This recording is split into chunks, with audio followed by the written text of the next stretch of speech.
Alors si la première question c'est est-ce qu'on se tutoie ou est-ce qu'on se vous voit? Je pense qu'on se vous voit. Je préfère. Entendu.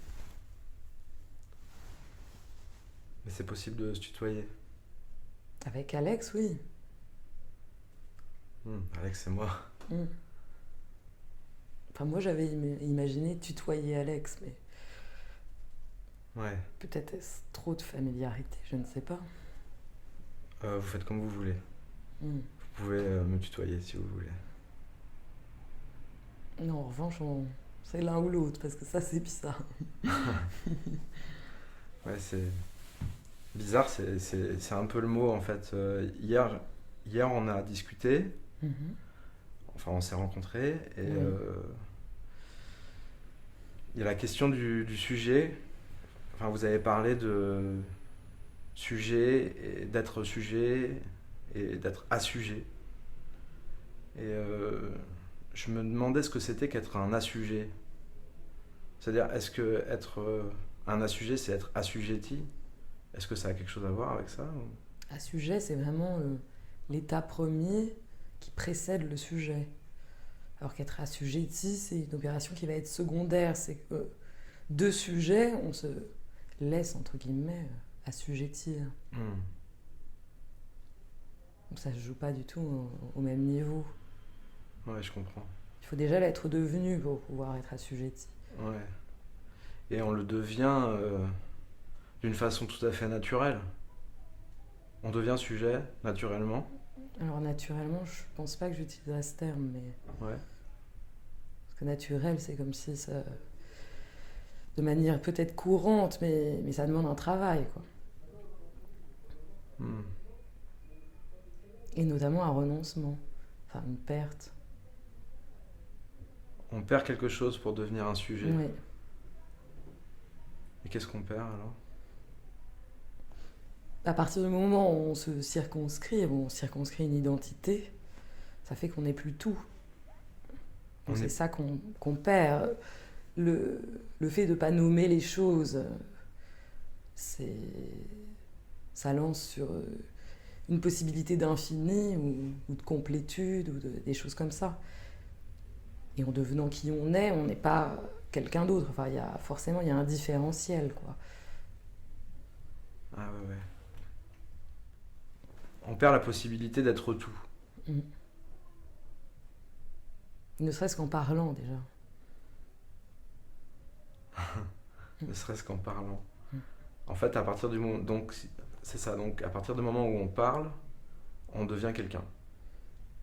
On peut le dire comme ça. En tout cas, moi, je le pense. On devient, ouais, quelqu'un, ouais. C'est bien dit, ouais. Et pas quelqu'un d'autre. Donc, on peut pas parler pour quelqu'un d'autre. Si je parle, je suis moi. Et je suis pas quelqu'un d'autre. Ouais. On peut pas parler pour quelqu'un d'autre si, je pense, mais en tout cas, ça fait devenir, ça circonscrit quelque chose du fait de parler. Ouais, bien sûr. Mm. C'est que ça diffusionne, quoi. Puisque en parlant, c'est la naissance du monde aussi, quoi. La naissance du monde, c'est le tout. C'est Et qui ça? est distinct de soi, justement. Oui. On n'est pas le monde, on n'est plus le monde. Ouais. Vu qu'on peut le nommer, il y a quelque chose qui. Il y a une frontière qui s'établit, quoi. Ouais, bien sûr. En fait, on perd l'absolu en parlant. Puisqu'on parle sur fond d'absence. On parle sur fond d'absence. Oui. Le mot vient représenter la chose Ouais. que le mot désigne, mais en l'absence de cette chose. C'est même la Ouais. fonction du langage, de parler des choses absentes, en fait. Hmm. Et à un niveau fondamental, il faut accepter la chute comme ça de la chose avec un grand C, quoi. D'accord. Donc pour être quelqu'un, on perd, on perd la possibilité d'être tout. Mhm. Et en plus, on accepte ce que vous appelez la chute. Exactement. D'accord. Donc c'est comme si on tombait en fait. On est tombé Et, euh, et c'est ça qui fait qu'on est quelqu'un. Il y a quelque chose de cet ordre-là, oui. On s'arrache, quoi, d'une entité un peu pleine, comme ça, Mm.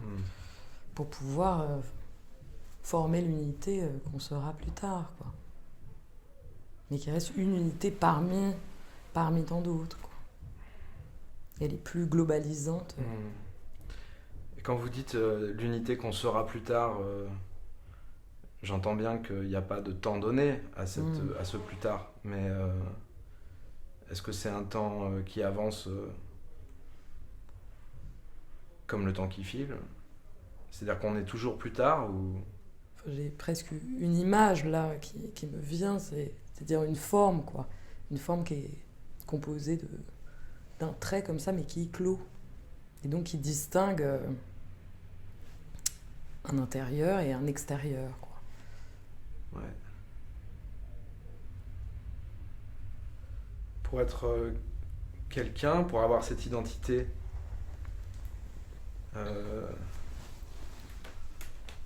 alors j'ai bien compris qu'il fallait que je parle pour pouvoir être cette personne. Mais comment je me définis? C'est-à-dire comment j'ai cette relation à ce temps? C'est-à-dire comment je crée cette identité?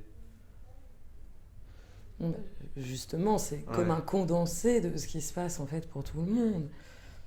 C'est-à-dire que il va falloir vous raconter. Se raconter et s'inventer, pour moi, ça n'a rien à voir. Dans la mesure où tout un chacun, et c'est même souhaitable, parce que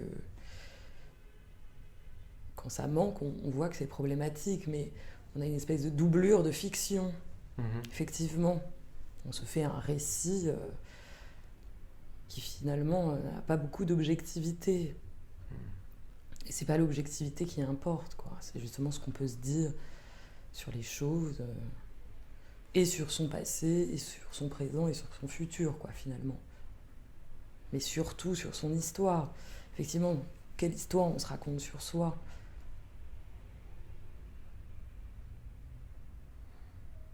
Et ça, il n'y a pas... C'est pas pris dans du factuel, quoi. Évidemment qu'on fait intervenir des éléments comme ça, historiques pour le coup. Enfin, c'est aidant. Mais ce qui compte, c'est comment on va pouvoir les reprendre à son compte et qu'est-ce qu'on va pouvoir en faire ou pas d'ailleurs. Ouais.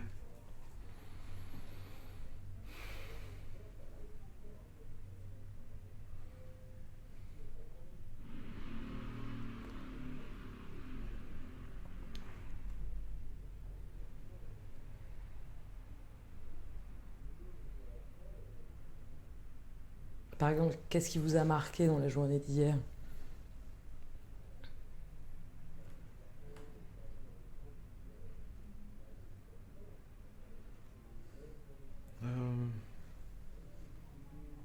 J'ai rencontré des gens. Des gens bienveillants, avenants. Ils avaient beaucoup d'idées. Et on a eu des conversations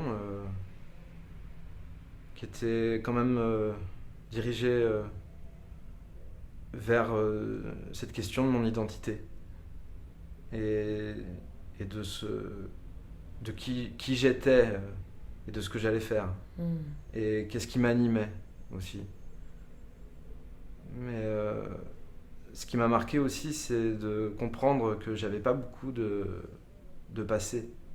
Justement, j'ai pas beaucoup d'expérience. J'essaye de chercher sur quoi je pourrais m'appuyer pour dire je suis cette personne. Et j'ai pas beaucoup d'éléments. Mais je sens que c'est en train de se faire petit à petit.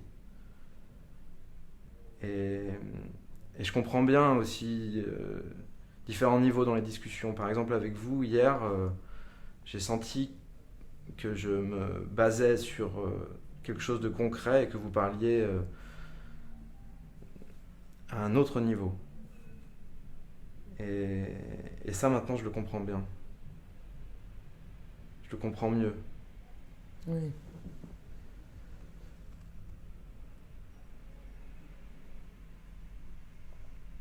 que je me demande maintenant, c'est...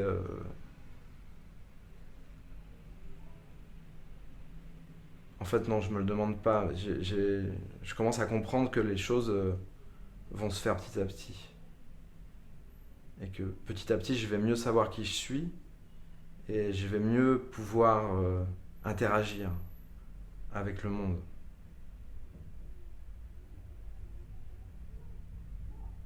Quand mieux penser, savoir qui vous êtes. Ouais.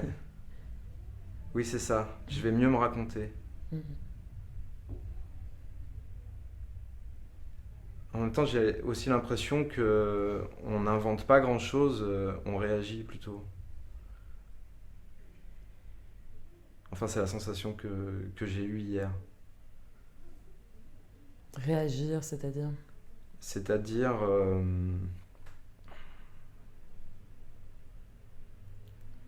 produire de la parole et aussi de la réflexion en fonction de ce qui vient vers moi. Et, et de... Ouais. Ça vous parle, ce que je veux dire? Oui, oui. Ouais. C'est-à-dire que j'ai pas... En effet, j'ai pas grand-chose à inventer. J'ai l'impression que le fait simplement d'être là et de discuter avec vous, par exemple maintenant, me, me permet à chaque mot que je prononce de me raconter et que je n'ai absolument rien à inventer, que les choses s'inventent d'elles-mêmes en fait. C'est pas une création ex nihilo, en tout cas. C'est ça.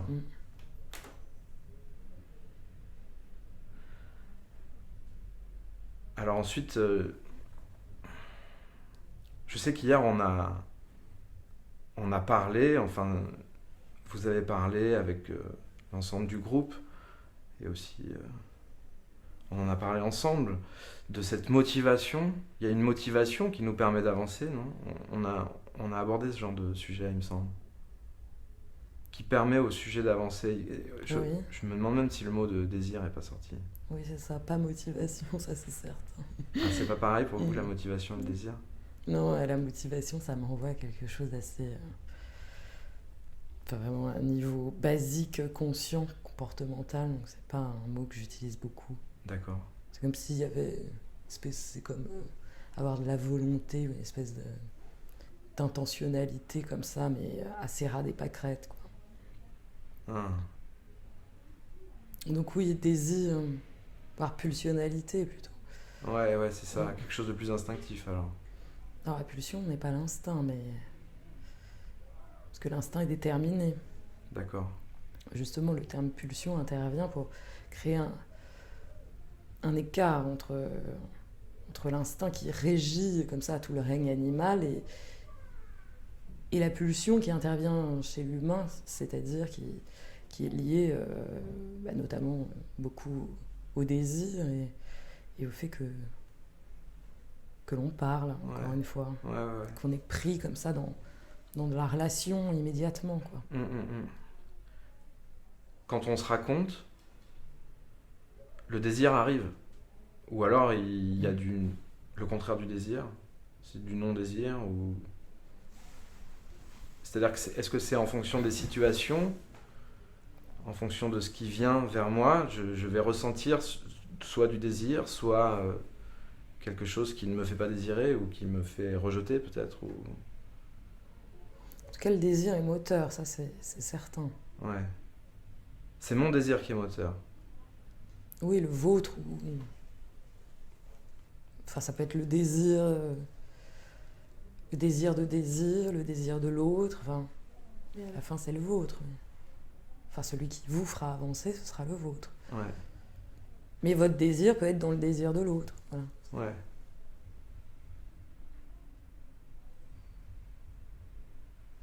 Vous pensez que c'est mon désir qui va créer des situations?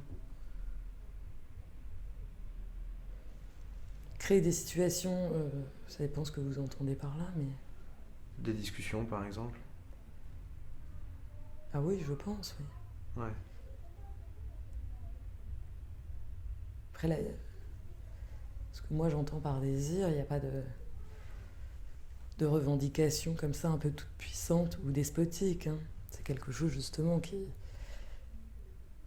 nous échappe un peu. Qui est inhérent peut-être Oui, à la personnalité. Ah oui, à l'humain, oui. Ouais, Et qui s'exerce d'autant plus qu'il s'ignore. bien sûr. Oui, oui, c'est comme ça. Et c'est là où l'instinct est complètement dans le registre du besoin, alors que la pulsion, c'est autre chose. Et elle renvoie à cette économie désirante. À 7, pardon. Économie désirante, à ce fonctionnement davantage dans le désir.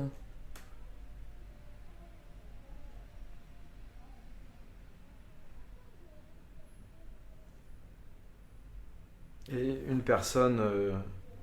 est-ce que ça arrive, par exemple, qu'une personne n'ait pas de désir, n'ait plus de désir? Ah oui, ça arrive. Rarement, mais ça arrive. Ouais. Enfin, c'est assez catastrophique d'ailleurs. C'est ça, c'est-à-dire qu'il n'a plus de moteur. Et c'est quelqu'un qui vous fait l'impression, vraiment vous donne cette impression d'être complètement éteint, comme s'il y avait un interrupteur et que c'est quelqu'un d'inerte. D'ailleurs, c'est des gens qui souvent sont mutiques. Enfin, c'est ce qu'on appelle un légume, quoi. C'est l'état comateux mais psychique. Ouais.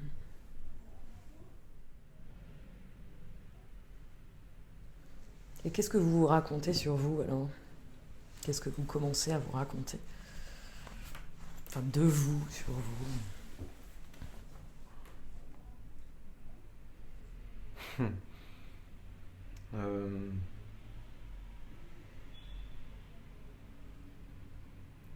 Tout à l'heure, je suis allé m'acheter un téléphone portable.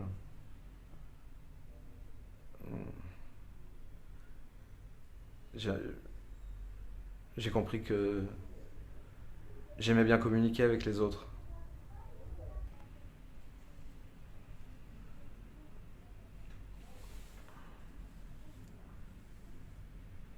Sinon, hier aussi, je suis allé écouter une conférence sur le fonctionnement du cerveau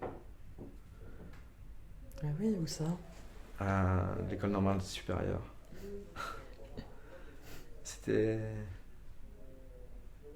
C'était assez intéressant. Donc vous avez envie de comprendre. Oui, oui, j'ai le désir de comprendre. Ouais. Je suis même animé, je pense, par ce désir de comprendre comment ça fonctionne.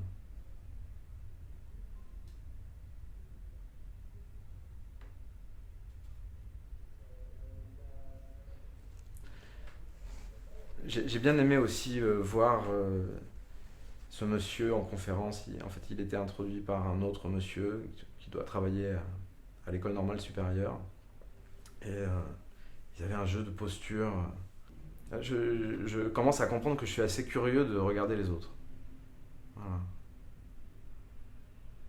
J'éprouve une certaine joie, en fait, à regarder les autres.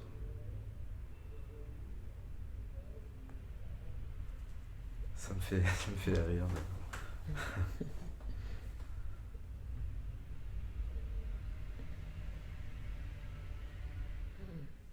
On apprend beaucoup sur nous-mêmes au travers des autres. Justement parce qu'on pense que... parce qu'on apprend des autres. Ouais. Ah, vous voulez dire qu'on se reconnaît dans les autres? C'est exactement ce que je veux dire. Ah ouais. Ah d'accord, donc si je perçois quelque chose chez un autre, ça veut dire que ça fait écho en moi à quelque chose qui fait partie de ma personnalité? Ça vous rencontre. Ça me rencontre. Ça me rend compte? Rencontre. Rencontre. Voir ça vous appartient. Oui, Il y a toute une palette, quoi. Ouais, d'accord. C'est-à-dire, je le reconnais comme quelque chose qui existe, voire je le reconnais comme quelque chose qui fait partie de moi. Alors non, ça, on le reconnaît jamais comme quelque chose qui fait partie de nous-mêmes. En revanche, on l'identifie. Et Ouais, justement, on l'identifie parce qu'on a l'impression que c'est chez l'autre. ouais,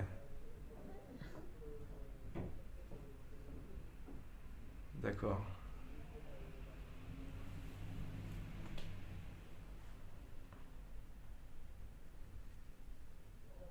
C'est étonnant quand même. C'est assez gênant. Gênant, pourquoi? Parce que si on voit quelque chose qui nous plaît pas chez quelqu'un, donc on identifie cette chose, elle nous rencontre, comme vous dites,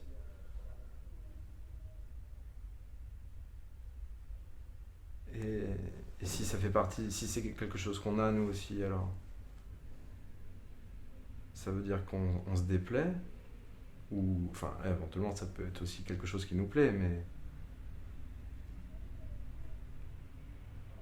Et oui, c'est une manière de négocier, justement. Parce que comment vous imaginez que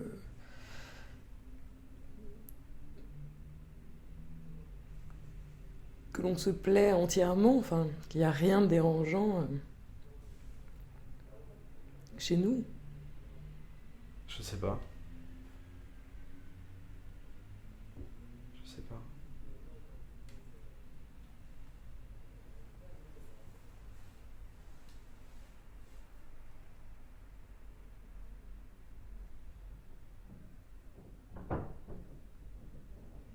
Vous voulez dire qu'il faut qu'on accepte? Mais comment vous imaginez l'entité que l'on est qu'elle est faite que de qualité? Enfin, je ne sais pas.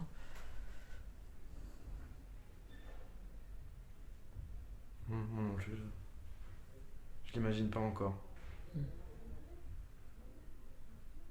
Parce qu'on a beaucoup de contradictions. Ouais,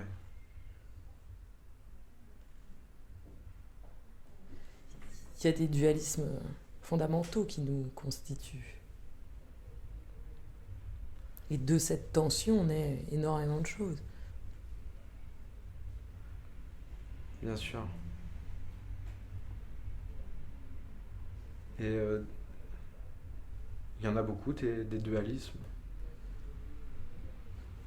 Le fondamental, c'est pulsion de vie, pulsion de mort. Ouais.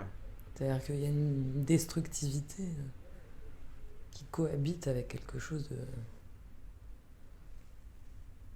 Enfin, c'est assez connoté, surtout en français, mais d'amour, quoi. Ouais. Donc au sens le plus large du terme. Un élan pour la vie. Enfin, par exemple. amour-haine, quoi. Ouais. Exactement. D'accord. Ça, c'est les deux piliers de base. Exactement. Et ensuite, ils se déclinent. Là où on a énormément de marge de manœuvre, puisque nous sommes des êtres plutôt complexes, Ouais. c'est que rien ne... Nous ne sommes pas contraints d'exprimer quoi que ce soit de manière brute. Donc on peut renverser certaines valences. C'est-à-dire qu'on puise des choses dans la source de la destructivité qui produit, en tant que produit terminal, n'aura rien de destructeur à proprement parler. Mm.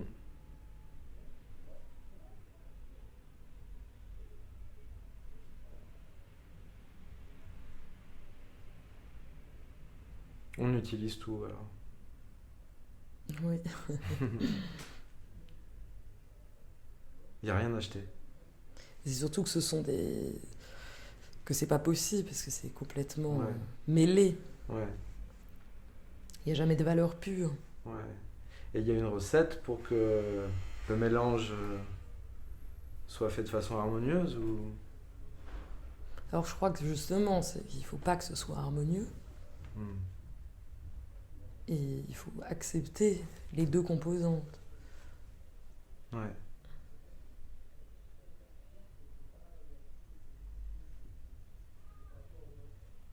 C'est l'équilibre dans le déséquilibre. C'est comme marcher.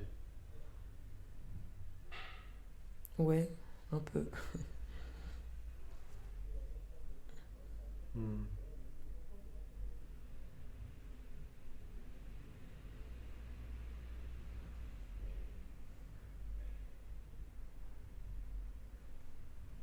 Est-ce que vous avez rien ressenti d'un peu dans une valence un peu négative? Oui. Donc de fait, c'est que il y a un fragment subjectif quelque part. Et peut-être que 3 jours avant ou 3 jours après, vous n'auriez pas perçu exactement la même chose. Ah. Ma perception peut changer, comme si je changeais de niveau de conscience, par exemple, ou de façon de penser, ou de voir le monde, de l'appréhender. Alors je crois qu'on le regarde toujours à peu près au même niveau, mais en revanche, c'est un peu comme une série de filtres. Un jour, on met du bleu, un autre jour, on met du rouge, Ouais. et on ne perçoit pas tout à fait la même chose, puisque, si vous voulez, comme métaphore, mais je crois que c'est assez juste, on crée des espèces de prélèvements comme ça. On ne peut pas tout percevoir consciemment, enfin, on est envahi par l'information, donc il y a une certaine sélection qui se fait de manière complètement non consciente, on va dire ça comme ça. Ça, c'est le filtre dont vous parlez. Exactement. Ouais. Et en fonction de nos états, de ce qui s'est passé, enfin de plein de choses. Mhm. Il y a ce filtre qui se pose sur notre façon de voir le monde. Exactement, et donc on ne va pas relever les mêmes éléments. Ouais, ouais, ouais. Alors qu'est-ce qu'il faut que je fasse? Il faut que j'ai conscience de ce filtre. Il faut que j'y pense quand je vois les choses. Pour essayer d'avoir le regard le plus juste. Alors je ne crois pas que ça changerait quoi que ce soit au niveau de la justesse, c'est simplement pour mieux comprendre votre regard, vous pouvez vous demander pourquoi est-ce que Hmm. ça vous parle à ce moment-là. Mais Ah ouais. il n'est pas question de justesse, mais plus de subjectivité. Donc pour mieux savoir qui je suis. Voilà. Enfin, c'est un bien grand mot qui vous êtes, mais en tout cas, comme ça, cerner, pouvoir faire des liens, puisque ce ne sont pas des données absolues, Oui, d'autant plus qu'elle change, c'est ça? de fait. Ouais. Vu qu'en face de vous, il y a également une subjectivité. Qui elle-même change. Voilà. Qui est Ouais. Ce sont les mêmes procédés qui ont cours. Ouais, ouais, ouais. Ça fait beaucoup de choses. Mm.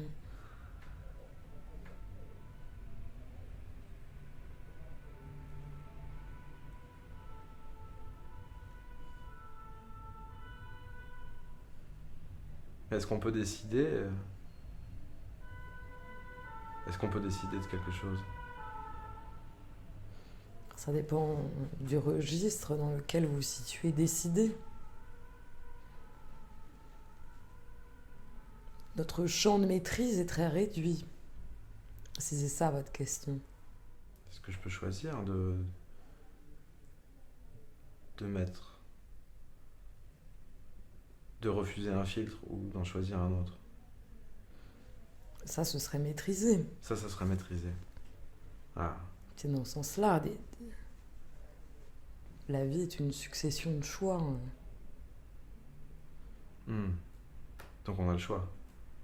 Fort heureusement. Mais en revanche, je suis pas sûre qu'on mette la même chose derrière le terme choix.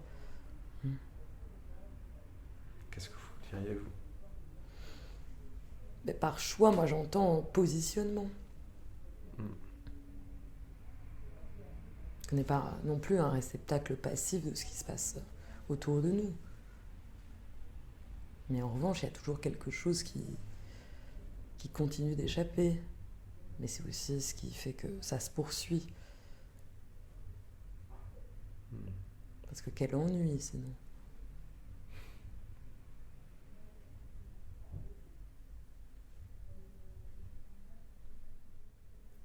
C'est-à-dire que Est-ce que vous pourriez me parler de ça en me racontant une histoire? Me redire cette chose en me racontant une histoire, parce que j'ai peur de pas bien comprendre.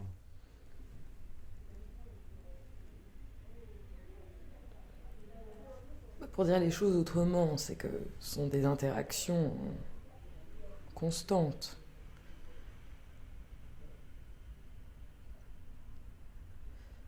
C'est-à-dire que personne ne, ne décide du monde. Il y a pourtant des États totalitaires, mais le monde entier n'y est pas soumis. Donc à partir de ce moment-là, il y a de l'imprévu, de l'inconnu, puisque vous avez affaire en tant que, on va dire ça comme ça, que sujet à d'autres sujets. Donc vous ne contrôlez pas. Et par rapport à ce qui va pouvoir se produire, vous avez le choix de vous positionner, c'est-à-dire de vous engager, de contraire, plutôt avoir une position de retrait. Et tout ça parce que finalement, alors que c'est des questions qu'on ne se formule pas, mais parce que ça fait question. Et ce que je veux dire par l'ennui, c'est si jamais vous aviez la réponse avec un grand R, bon, ben, il n'y a plus... Il n'y a plus rien à faire. Mais non. Ouais. Pas de fait. Ouais, ouais. Et on continue de vivre parce que y a une quête comme ça qui est inassouvie. Ouais. C'est l'engagement. C'est ça que vous venez de dire. Mais l'engagement, c'est-à-dire un peu de rentrer dans la danse ou pas, quoi.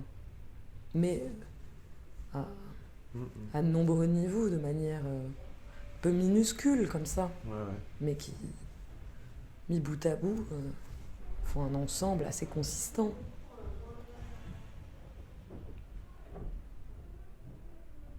Ouais, je comprends.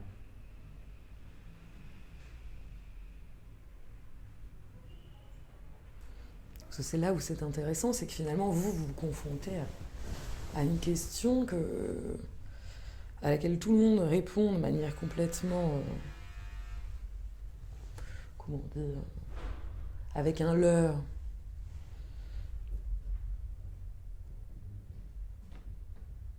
Et que seuls les gens qui vont mal se reposent, enfin, comprennent qu'effectivement, c'était...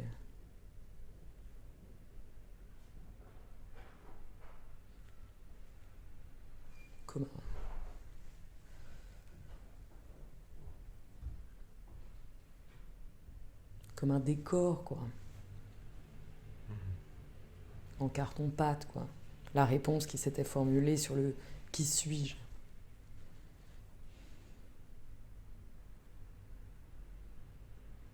C'est les gens qui vont mal qui voient ça.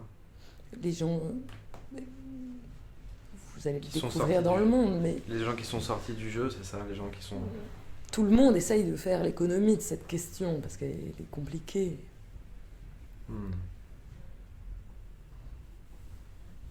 Mais on est tous d'accord.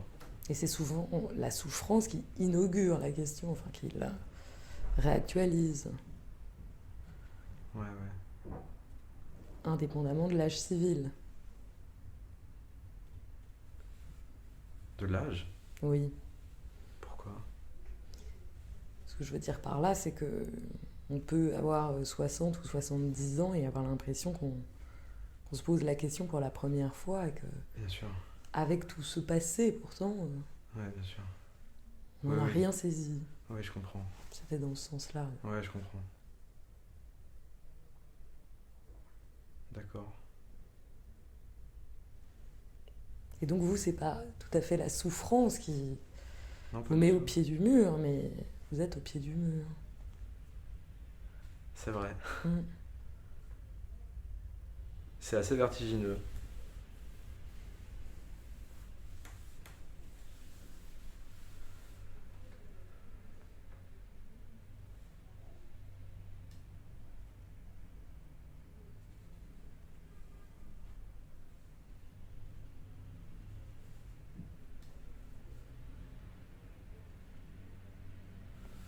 Donc c'est une danse alors.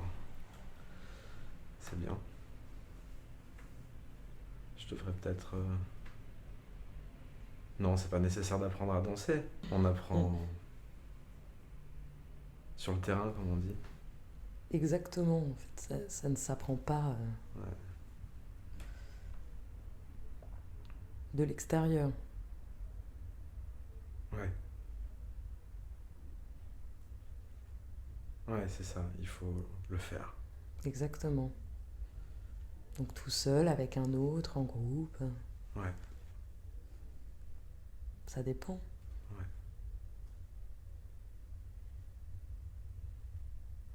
Mais c'est quelque chose qui ne peut pas nous être enseigné, à proprement parler.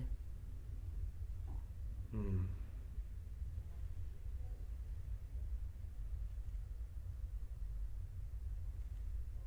Hmm.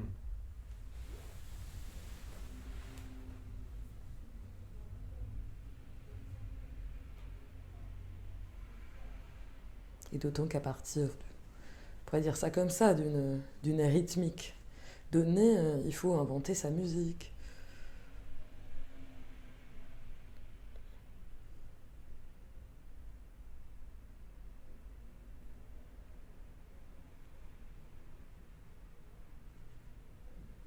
Sa propre musique. Voilà le choix. À vous de décider si vous C'est ça. laissez crûment les basses ou si vous avez envie de créer un peu d'harmonie, une mélodie et de vous en donner les moyens.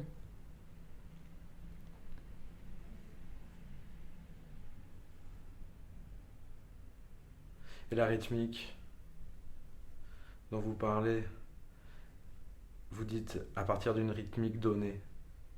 Oui. Elle est donnée déjà. Il y a toujours un élément qui ne nous appartient pas, dont il faut tenir compte, puisqu'encore une fois, sinon, alors on peut être unité comme ça, mais on est îlot détaché. Hmm. Et là, il y a autre chose qui ne fonctionne pas. Du coup.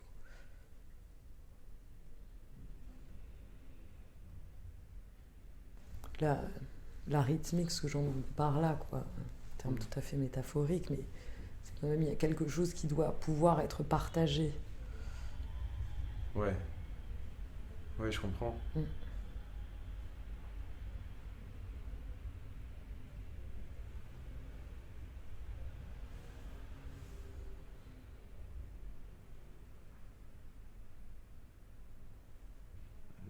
Je peux vous poser une question sur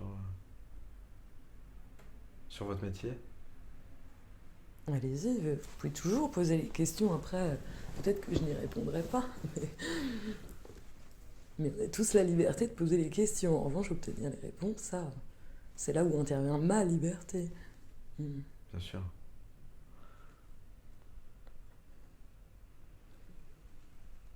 Qu'est-ce que vous faites? Qu'est-ce que je fais? Qu'est-ce que vous faites maintenant? Là, à Maintenant. l'instant, Oui, maintenant, avec moi ici. c'est très éloigné de mon métier. Je discute avec vous. Puis vous est bien choisi. Vous voyez, le langage, comme c'est important. Mm. Que derrière la formule de politesse, il y en a peut-être plusieurs. Oui, c'est ça, c'est ce que j'allais vous dire. Mm.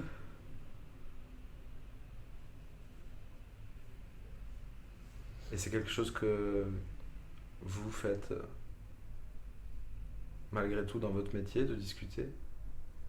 Ah non, je ne discute pas dans mon métier. Non. Vous écoutez? Principalement. Le but de ce métier, c'est de favoriser la parole et de restituer justement la parole au sujet qu'il a énoncé. Alors que là, moi-même, j'en tiens une qui n'est pas forcément la mienne en tant que personne. Hein. Bien Je suis sûr. une espèce d'entre-deux aussi, mais... Ouais. Et quand vous dites que vous la restituez, Mhm. ça veut dire que vous la... Qu'est-ce que ça veut dire pour vous restituer?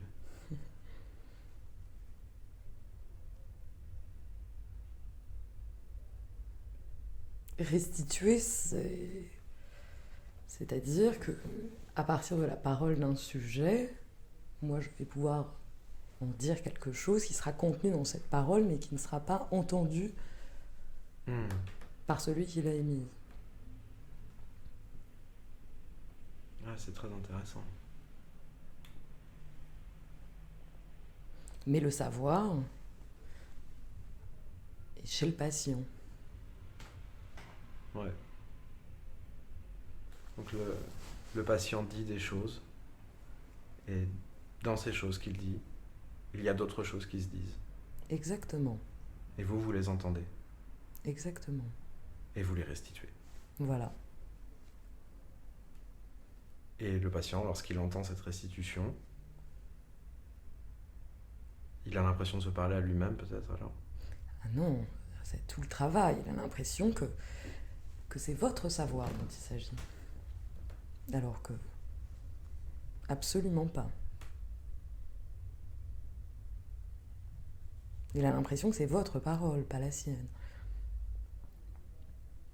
Ah ouais. Il n'a pas l'impression que c'est lui qui se parle à lui-même sans le savoir. C'est comme un dialogue avec soi-même pourtant. Mais vous êtes mais le en médiateur. présence d'un autre, justement. C'est ça, en présence d'un autre. Il change tout. Bien sûr.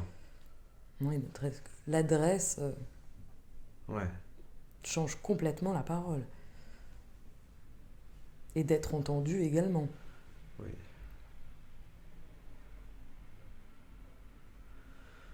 Donc c'est là où je subvertis justement complètement ma place, puisque là comment dire ça, au lieu de m'en tenir à un savoir supposé, voilà, je tiens comme une position de savoir qui est complètement illusoire.